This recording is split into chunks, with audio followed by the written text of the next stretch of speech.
Hello everyone.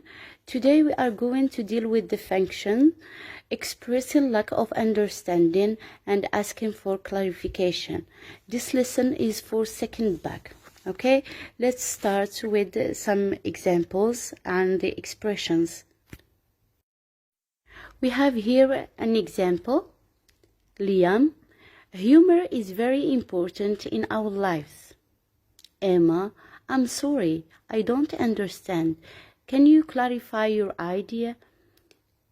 Liam, in other words, when you have fun doing something, you usually don't feel bored.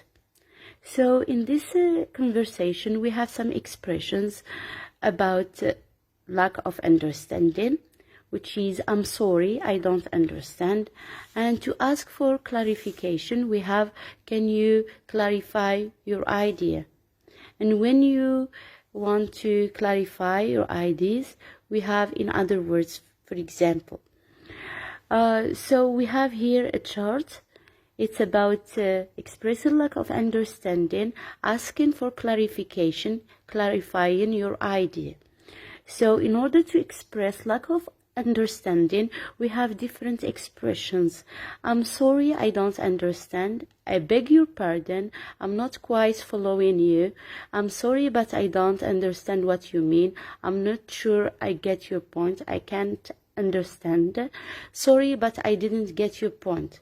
So concerning asking for clarification, we have different expressions as well. Can you explain more, please? What do you mean exactly? Would you clarify that, please? Can you elaborate on that, please? Could you be more explicit? Can you repeat, please? Can you give me an example, please? So, in order to clarify your idea, we can use these expressions. Let me explain that. In other words, to say it differently, what I'm trying to say is, for example, let me explain more. Sorry, let me explain. So, all these expressions have the same meaning for each chart, okay?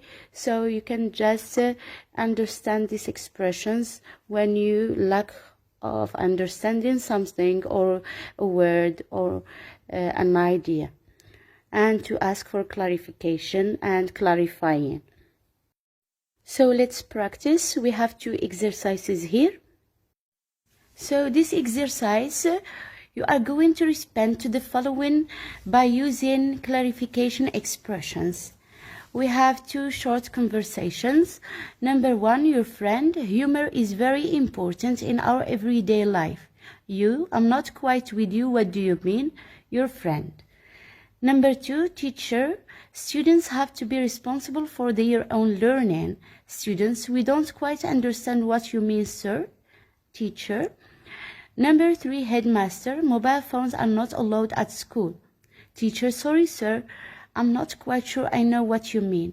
Headmaster, so you are going to complete these situations according to every conversation. And the last exercise is what would you say in each of these situations?